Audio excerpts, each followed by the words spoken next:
127,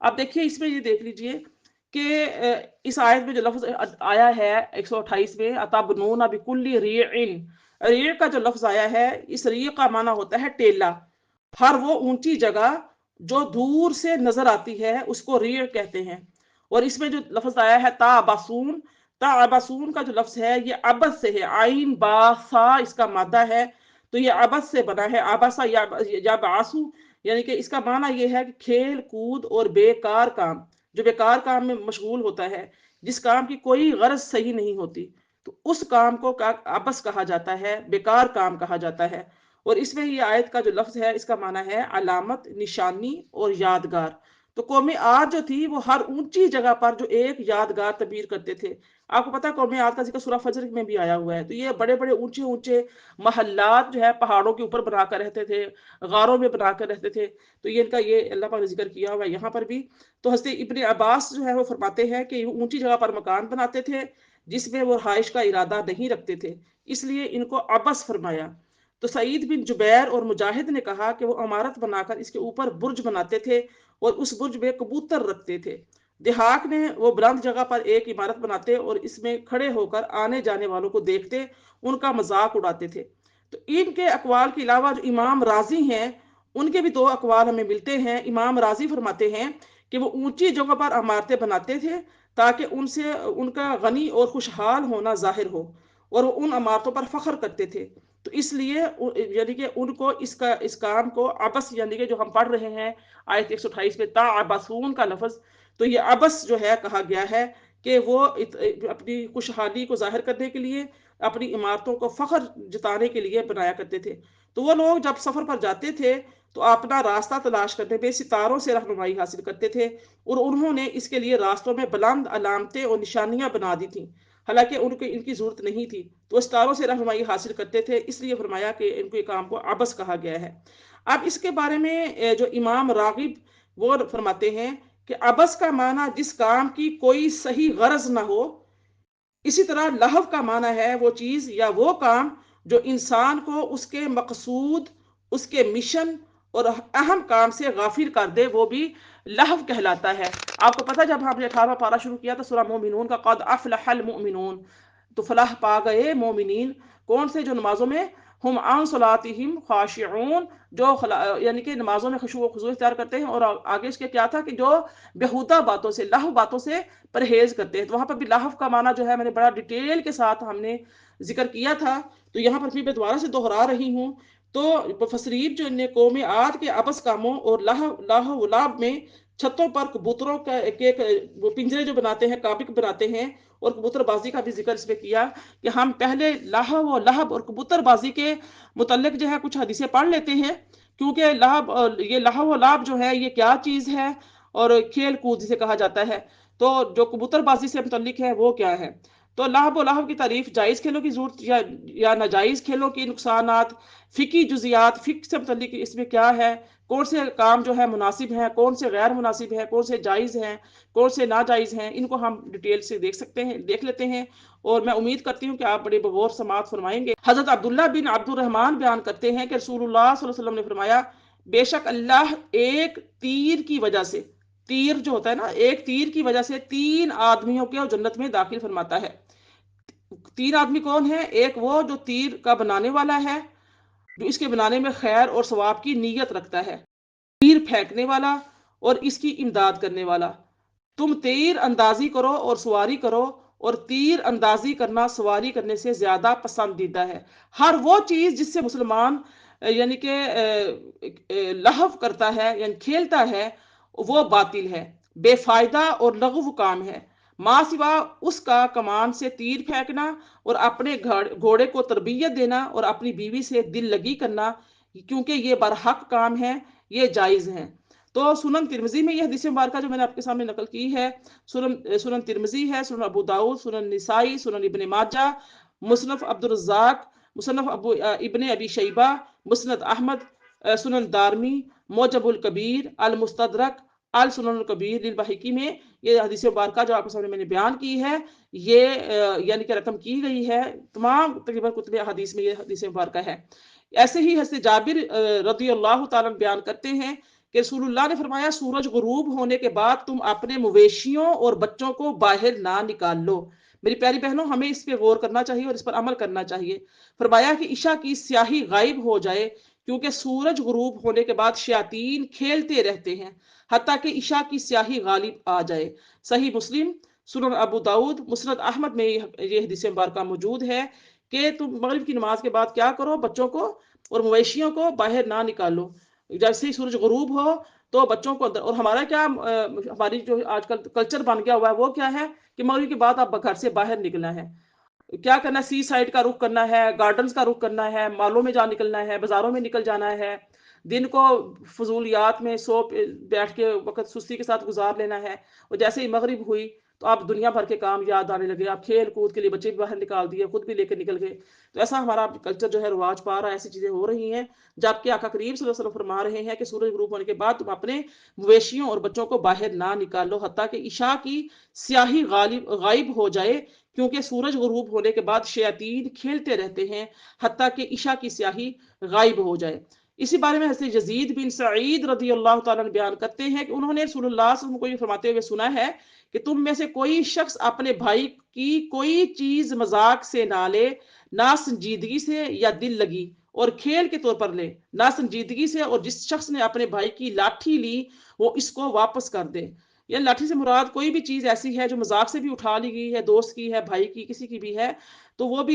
یعنی کہ لعب و لہو میں ہے، وہ بھی یعنی کہ بےہودہ چیزوں میں آتا ہے، عبث میں آتا ہے، بیکار میں آتا ہے، کہ کسی کو خواہ خواہ میں تنگ کرنا، پریشان کرنا، چیزوں کو اٹھا کے دور کر دینا، غائب کر دینا، چھپا لینا تاکہ اگلا بندہ تنگ ہو، پریشان ہو، یا ایسی باتیں کہہ دینا دوسرا بندہ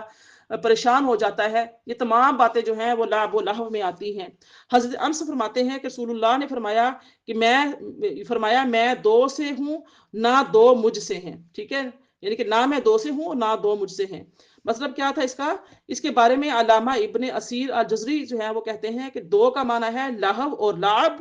یعنی میں کھیلنے کودنے والوں میں سے نہیں ہوں، اور نہ کھیل کود میرا شغل ہے۔ ابو محمد یحییٰ بن محمد نے کہا ہے کہ دو کا معنی ہے باطل، ٹھیک ہے۔ تو حضرت شرید جو ہے وہ فرماتے ہیں کہ رسول اللہ نے فرماتے ہوئے سنا ہے کہ جس نے کسی چڑیا کو بے فائدہ بغیر کھانے کی غرض کے قتل کیا، وہ قیامت کے دن اللہ عز و جل سے فریاد کرے گی کہ فلاں شخص نے مجھے عبث قتل کیا اور مجھے کسی فائدے کے لیے قتل نہیں کیا۔ یعنی کہ کسی پرندے کا شکار جو ہے وہ صرف کھیل کود کے لیے کرنا، بعض لوگوں کو شکار کرنے کا شوق ہوتا ہے، وہ جنگلوں پہ، پہاڑوں پہ، بیابانوں میں، صحراؤں میں نکل جاتے ہیں، شکار کرتے ہیں، تو وہ یعنی کہ عبث اس لیے ہے کہ اگر اس کو کسی کھانے کے حلال پرندے ہیں اللہ پاک نے آپ کے لیے حلال کیے ہیں، اگر تو آپ اس سے کس ذریعے سے یعنی کہ اپنی بھوک مٹانا چاہتے ہیں، جسم میں اپنی طاقت بنانا چاہتے ہیں، آپ کو اس کی ضرورت ہے، تو آپ ان کا شکار کیجئے اور کر کے ان کو کھائیے۔ لیکن صرف شکار کرنے کا، نشانہ باندھنے کا شوق ہے، بس ایک شغل ہے لگانے کا، تو پھر اس میں نکل جانا ایک ہابی ہے جس کو آپ کرنا پسند کرتے ہیں اور پرندوں کو مارتے ہیں۔ بعض لوگ ہوتے ہیں ان کو مچھلیاں پکڑنے کا شوق ہوتا ہے، وہ سمندر کے کنارے آپ کو نظر آئیں گے، لیکن ان کا مقصد کو کھانے کا نہیں ہوتا۔ تو یہ ساری جو چیزیں ہیں یہ لعب و لہو میں آتی ہیں، اس وقت آتی ہیں جب آپ کا مقصد فیل ہو جائے۔ جس مقصد کے لیے اللہ تعالیٰ کی ذات نے یہ پرندے پیدا فرمائے ہیں، یا سمندر کی مخلوق پیدا فرمائی ہے، یا جو جانور پیدا فرمائے ہیں جو آپ کے لیے حلال ہیں، تو ان کا شکار کرنا صرف اس مقصد کے لیے، اپنے نشانے کو بہتر بنانے کے لیے، بس اپنے ایک نفس کو خوش کرنے کے لیے، تو یہ سارے کام جو ہیں عبث میں آتے ہیں، لہو و لعب میں آتے ہیں۔ حضرت بریدہ بن الحصیب رضی اللہ تعالیٰ عنہ بیان کرتے ہیں کہ نبی صلی اللہ علیہ وسلم نے فرمایا کہ جو شخص چوسر یا شطرنج کے مہروں کے ساتھ کھیلا، پس گویا اس نے اپنا ہاتھ خنزیر کے گوشت اور خون میں رنگ لیا۔ اسی میں کیرم ہے، سنوکر ہے، لوڈو وغیرہ بھی اسی میں داخل ہے۔ صحیح مسلم میں اور سنن ابو داؤد میں یہ حدیث مبارکہ شامل ہے۔ میری پیاری بہنوں، یہ لوڈو وغیرہ کھیلنا، کیرم وغیرہ کھیلنا، سنوکر وغیرہ کھیلنا، وقت پاس کرنے کے لیے، ٹائم پاس کرنے کے لیے، مرد حضرات یا ہمارے بچے یا بچیاں گھر میں بیٹھی یہ کھیلتی ہیں ٹائم پاس کرنے کے لیے، تو یہ بھی لعب و لہو میں آتا ہے۔ یہ ایسا وقت ہے، گزاری کا بہانہ ہے، ٹائم ہے کہ آپ کا وقت ضائع ہو چلا جاتا ہے، اور روز قیامت تو آپ کو ایک ایک سیکنڈ کا حساب دینا ہوگا، اور انسان کو حساب تو کیا دینا ہے، وہ خود ہی پچھتائے گا وہ خود پچھتا رہا ہوگا. ہم پیچھے قرآن پاک میں بار بار ایسی چیزیں پڑھتے ہوئے آ رہے ہیں احادیث کی روشنی میں کہ انسان کو پچھتائے گا. وہ کہے گا کاش میں نے اللہ تعالیٰ کی عبادت کر لی ہوتی, کاش میں نے کوئی صدقہ خیرات کر لیا ہوتا, کاش میں نے کوئی قرآن پر غور و فکر کر لیا ہوتا, میں نے نمازیں پڑھ لی ہوتی, میں نے نیکی اور بھلائی کے کام کر لیے ہوتے, میں نے خیر کی بات کہہ لی ہوتی. تو انسان جو ہے جو اپنا وقت ایسے گزارتا ہے, وقت گزاری کے لیے ایسے لعب اور لہو جو ہے اختیار کرتا ہے, تو بروز قیامت یہی باعث حسرت ہوں گے. انسان حسرت کر رہا ہوگا. انسان کو تھوڑا سا ایک ٹائم دیا گیا ہے, اس ٹائم پیریڈ کے اندر ہی اس نے اپنے رب کو راضی کرنا ہے, اس نے اپنی آخرت کا سامان جمع کرنا ہے. اور آخرت کا جو سامان جہاں پہ یہ ہم آئے ہیں ایک پلیٹ فارم ہے جہاں پہ آ کے ہم نے پرفارم کرنا ہے, اور آگے جا کے بس ہم نے اس کا جو رزلٹ ہے وہ حاصل کرنا ہے. تو اس لیے ٹائم لمیٹڈ ٹائم ہمارے پاس ہے. تو ہمیں اب جیسے رمضان مبارک کی آمد ہے تو ہمیں ایسے بےہودہ چیزوں میں وقت نہیں ضائع کرنا چاہیے. ٹھیک ہے, نمازیں بھی پڑھ لی, قرآن بھی پڑھ لیے, تسبیحات بھی کر لی, گھر کے کام بھی ہو گئے, تھوڑا سا ٹی وی دیکھ لیتے ہیں. اب جو آپ ٹی وی لگا کے بیٹھ گئے یا آپ لوڈو لے کر بیٹھ گئے یا کوئی ایسا ایکٹیویٹی شروع کر دی, موبائل لے کے بیٹھ گئے, پتہ بھی لگا گھنٹہ پاس ہو گیا, اور وہ جو 1 گھنٹہ تھا وہ کیسے چلا گیا. بہتر تھا کہ آپ آنکھیں بند کر کے لیٹ جاتے, تھوڑا سا جسم کو آرام دے لیتے, تاکہ آپ رات کے لیے قیام کے لیے آپ اور زیادہ اچھے سے آپ بوسٹ ہو جاتے. تو لہٰذا اس باتوں پہ غور و فکر کرنا چاہیے. ایسے عبداللہ بن عباس رضی اللہ تعالیٰ عنہ بیان کرتے ہیں کہ رسول اللہ صلی اللہ علیہ وسلم نے جانوروں کو لڑانے سے منع فرمایا, جیسے کتے ہیں, ریچھ ہیں, مینڈے ہیں, مرغے ہیں, ان کو لڑانے کے لیے منع کیا. دیکھو کچھ لوگ ہوتے ہیں کہ وہ آپ نے بھی دیکھا ہوگا, میں نے بھی دیکھا ہے بچپن میں, بڑے بڑے ایسے مرغے ہوتے ہیں, ان کو آپس میں لڑاتے ہیں. مرغے جو ہیں وہ زخمی ہو جاتے ہیں, خون نکل آتا ہے, اور وہ اتنا ہی زیادہ انجوائے کر رہے ہوتے ہیں, اس پہ شرطیں لگتی ہیں. تو یہ سارے حرام فعل ہیں, یہ لعب و لہو ہیں, یہ بےہودہ کام ہے, یہ عبث کام ہے. دیکھنے کو آیت نمبر 128 بہت چھوٹی سی آیت مبارکہ ہے, چند الفاظ ہیں اس کے اندر, لیکن ایک پورا سمندر اپنے اندر سمیٹے ہوئے ہے. سنن ابو داؤد میں, سنن ترمذی میں, مسند ابو یعلا میں, اور معجم الکبیر میں, الکامل بن ادوی میں, اور سنن کبریٰ میں للبہیقی میں یہ حدیث مبارکہ جو آپ کے سامنے میں نے جو لوگ یعنی کہ جانوروں کو لڑاتے ہیں, مرغوں کو, مینڈوں کو, یہ سب حرام ہے, یہ عبث کام ہے. ان کتب حدیث میں یہ حدیث نقل کی گئی ہے. حضرت معاویہ بن بحزار رضی اللہ عنہ فرماتے ہیں کہ میں نے رسول اللہ کو فرماتے ہوئے سنا ہے کہ اس شخص کے لیے ہلاکت ہو جو لوگوں کو ہنسانے کے لیے جھوٹ بولتا ہے, اس کے لیے ہلاکت ہو, پھر اس کے لیے ہلاکت ہو. یہ بھی سنن ابو داؤد میں ہے, سنن ترمذی میں, مسند احمد میں ہے, سنن دارمی میں ہے. یعنی کہ لوگوں کو صرف ہنسانے کے لیے, شغل میلہ لگانے کے لیے جھوٹ بولنا. کامیڈین جو ہوتے ہیں کامیڈی کرتے ہیں, آپ دیکھتے ہیں وہاں جا کے یعنی لوگ ٹی وی لگا کے بیٹھے ہوئے ہیں, کھول کے بیٹھ جاتے ہیں, ٹی وی لگا کے دیکھتے ہیں, اور ہنس رہے ہوتے ہیں, وقت ضائع کر رہے ہوتے ہیں, گھنٹوں گھنٹوں کی ان کی کامیڈی چلتی ہے, لوگ بھی دیکھ رہے ہوتے ہیں اور ہنسا رہے ہوتے ہیں, محظوظ ہو رہے ہوتے ہیں. جبکہ یہ بھی کیا ہے, یہ عبث کاموں میں سے ہے, یہ ہلاکت کرنے والے کاموں میں سے ہے, اور یہ بھی چیز منع ہے شریعت میں. حضرت ابو ہریرہ فرماتے ہیں کہ رسول اللہ نے ایک شخص کو کبوتر کا پیچھا کرتے ہوئے دیکھا جس سے وہ کھیل رہا تھا, تو آپ نے فرمایا شیطان کا پیچھا کر رہا ہے. یعنی کہ آپ نے اس شخص کو بھی شیطان کہا اور اس کبوتر کو بھی شیطان کہا. فرمایا کہ شیطان کا پیچھا کر رہا ہے. یہ حدیث مبارکہ سنن ابو داؤد, سنن ابن ماجہ, مسند احمد, الادب المفرور, صحیح ابن حبان, اور سنن کبریٰ للبہیقی میں یہ حدیث مبارکہ رقم کی گئی ہے. آپ جو ہے محدثین کے نزدیک جو لہو کی تعریف ہے وہ یہ ہے کہ جس کام میں انسان اس قدر مشغول ہو جائے کہ اس کام کے علاوہ دوسرے کاموں سے غافل ہو جائے, اس کام کو لہو لہب کہا جاتا ہے. امام محمد بن اسماعیل بخاری فرماتے ہیں ہر وہ لہو باطل ہے جس کی مشغولیت انسان کو اللہ تعالی کی اطاعت سے غافل کر دیتی ہے. علامہ شہاب الدین احمد بن علی بن حجر عسقلانی شرح میں لکھتے ہیں کہ متعلقاً کسی فعل میں مشغول ہونا, خواہ اس فعل کی اجازت ہو یا وہ فعل ممنوع ہو, لہو ہے. مثلا کوئی شخص نفل نماز میں مشغول ہو, یا تلاوت میں مشغول ہو, یا ذکر میں, یا قرآن کے معانی کے اندر غور و فکر کرنے میں, حتیٰ کہ فرض نماز کا وقت عمدن نکل جائے تو وہ بھی لہو ہے. اور جب مرغوب اشیاء میں اشتعال کا یہ حکم ہے تو اس سے کم درجے کی چیزوں میں اشتعال کا کیا حکم ہوگا. یعنی کہ ایک انسان جو ہے وہ اصل اس کے اوپر کیا ہے کہ اس وقت کے اندر جو اس کی نماز فرض ہے اس کے اوپر, وہ نماز پڑھے.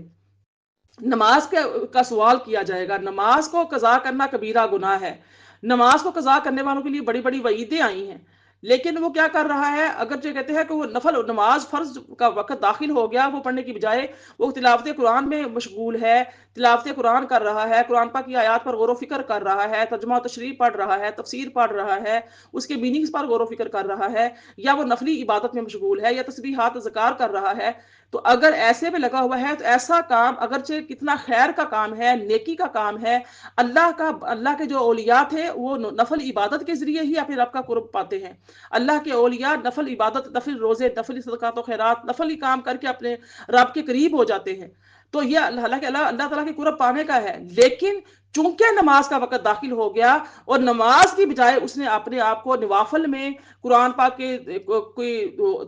غور و فکر میں، اس کے معنی، اس کا ترجمہ یاد کرنے میں، ادھر ادھر کی چیزوں میں اس نے اپنے آپ کو اتنا مصروف کر لیا، تو اب وہ چونکہ نماز کا ٹائم جاتا رہا، تو وہ جو جتنے بھی اس نے کام اس دوران کیے وہ کام بھی فرماتے ہیں کہ لہو ہیں۔ آپ دیکھ لیں کہ کیا ہے۔ استغفر اللہ۔ علامہ شہاب الدین جو ہے، علامہ بدر الدین محمد بن احمد عینی، امام بخاری کی عبادت کا مطلب یہ ہے کہ جب کسی کام میں اشتعال اللہ تعالیٰ کی اطاعت سے غافل نہ کرے تو وہ لہو نہیں، یعنی کہ غافل کر دے، جیسا تیر اندازی ہے، گھوڑے کو تربیت دینے میں اشتعال لہو باطل نہیں ہے بلکہ برحق امور میں سے ہے۔ اسی طرح ہر وہ کام جو حق میں معاونت کرتا ہو، خواہ علم ہو یا عمل، جبکہ وہ امور مباحہ میں سے ہوں، تو اس میں اشتعال لہو باطل نہیں ہے اور برحق امور میں سے ہے۔ جیسا کہ کسی شخص کا گھوڑوں اور اونٹوں میں بغیر شرط باندھے مقابلہ کرانا، یا کسی شخص کا بدن کی قوت بحال رکھنے کی قوت حاصل کرنے کے لیے دوڑنا، بھاگنا، ایکسرسائز کرنا، ایسی ورزشیں کرنا، یا دماغ کی تازی کے لیے آلات موسیقی کے بغیر اللہ تعالیٰ کی حمد و ثنا کو سننا، نعت شریف کو سننا، یا ایسے حکیمانہ اشعار سننا، یہ سب جو ہیں یہ جائز ہے۔ اگر کہ یعنی کہ اگر انسان ورزش کر رہا ہے،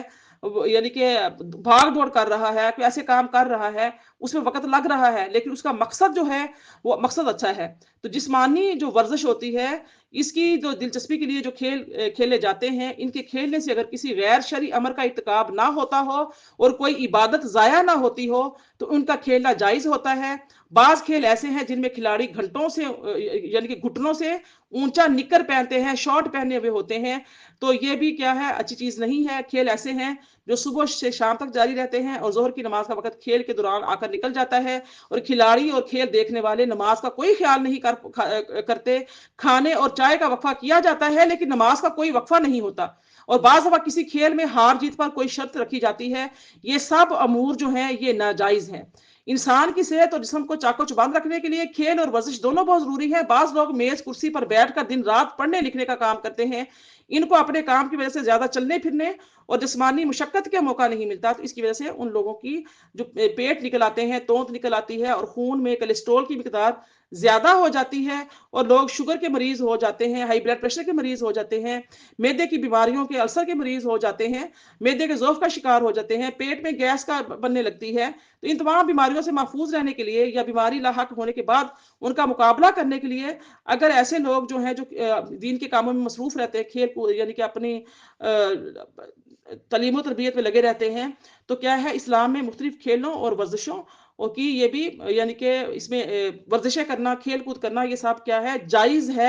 جبکہ وقت ضائع نہ ہو۔ اب کچھ لوگ ایسے ہوتے ہیں وہ دین کے کام سب چھوڑ کے نہ قرآن سمجھنا ان کا مقصد ہے، نہ اپنی جو جان بنا رہے ہیں، دن رات وہ جم جا رہے ہیں، بھاگ دوڑ کر رہے ہیں، اچھل کود کر رہے ہیں، باڈی اپنی بنا رہے ہیں، ایک کریز ہے ان کو، تو لیکن دین کے لیے کوئی بھاگ دوڑ نہیں ہے، کوئی اللہ رسول کے لیے کوئی بس اضافی کوئی عبادت نہیں ہے، ان کی اس ورزش سے، اس جسم سے کو بنانے سے، اتنی مشقت اٹھانے سے دین کو کوئی فائدہ نہیں پہنچ رہا، بس اپنی فٹنس کے لیے، اپنے آپ کو فٹ رکھنے کے لیے کر رہے ہیں، تو ایسا نہیں۔ اپنی جان بنائیں، صحت بنائیں، اچھا کھائیں، اچھا پئیں، ورزشیں کریں، سب کچھ کریں، لیکن اس کے پیچھے جو مقصد ہے وہ بہت خوبصورت، بڑا اچھا مقصد ہونا چاہیے کہ میری صحت ہوگی اچھی تو میں دین کے لیے بھاگ دوڑ کر سکوں گی یا کر سکوں گا، کام اچھے میرے یعنی کہ عبادات میں میرا دل لگے گا، میں اچھے طریقے سے تہجد کے لیے اٹھ سکوں گی، صحت مند ہوگی تو نمازیں پورے خشوع و خضوع کے ساتھ، پورے رکوع و سجود کے ساتھ میں کر سکوں گی۔ اگر ایسے اچھے اچھے مقاصد ہوں گے تو پھر ٹھیک ہے، ادروائز یہ تمام چیزیں جو ہیں جسم کو چاق و چوبند اور صحت کو قائم رکھنے کے لیے جو کھیل کھیلے جائیں اور جسمانی ورزشیں کی جائیں، ان میں یہ نیت ہونی چاہیے کہ ایک صحت مند اور طاقتور جسم اللہ تعالیٰ اور اس کے رسول صلی اللہ علیہ وسلم کے احکام پر زیادہ اچھی طرح عمل کر سکتا ہے، اور حقوق العباد کی ادائیگی اور خلق خدا کی خدمت تندرست اور توانا جسم سے بہتر طور پر کوئی بھی نہیں کیا کر سکتا، اس لیے اچھی صحت اور طاقت کے حصول کے لیے مناسب کھیلوں اور ورزشوں میں حصہ لینا چاہیے۔ میری پیاری بہنوں، بغیر کسی شرط کے مقابلے میں حصہ لینا مطلقاً جائز ہے اور نہ اس میں کسی معین جنس کے مقابلے کی قید ہے، خواہ پیادہ دوڑ کا مقابلہ ہو، کشتیوں کا یا پرندوں کا، خچروں کا، گدھوں کا، ہاتھیوں کا، نیزوں کا مقابلہ ہو۔ اسی طرح